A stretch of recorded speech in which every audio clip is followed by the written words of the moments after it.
Hello everybody, happy Easter. For this Easter message, I invite you to picture in your minds an image. This is something that we've all come across many times, I'm sure. It's the image of a young child, so happy, so filled with joy, that the child can't keep it in. Jumps around, hollers, shouts, sometimes stands there literally shaking for joy. It's a beautiful image. But it's one that's particularly instructive for us too, actually, at the time of Easter. When people gather for the Easter Vigil, that ceremony begins with the solemn proclamation of the resurrection. We call that the Exultet. It's a summons to joy. And there's a line in there which is beautiful. It said, referring to the church, "Let this holy building shake with joy, filled with the voices of God's people."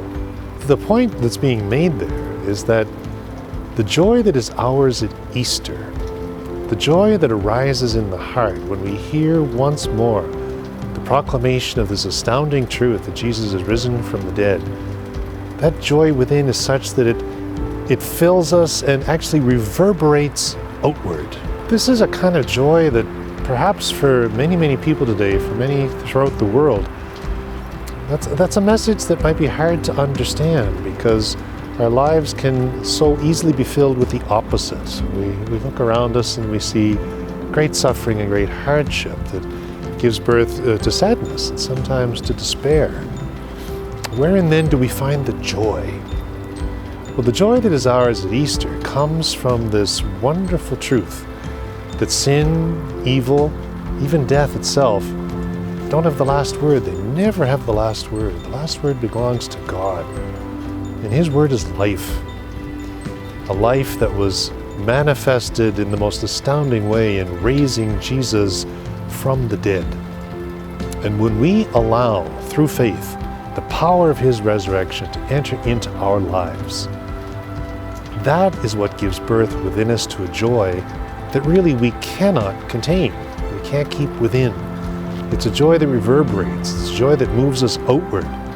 It moves us outward in joy-filled worship. It moves us outward in faithful witness before others. It moves us out of ourselves towards acts of loving charity, especially to those who are in particularly dire need. This is the message of joy that is ours at Easter. It's a message that seeks to land in our hearts such that those hearts of ours will indeed shake with joy and reverberate outwards. So that's my prayer for you, my prayer for all of us this Easter, that this extraordinary proclamation that the Church gives through the Easter celebrations will touch our hearts, land in our hearts, transform our hearts, and so fill us with joy that we cannot keep it in, and we share with others the news that God has conquered sin and death and saved the world in Jesus, our risen Lord. God love and God bless.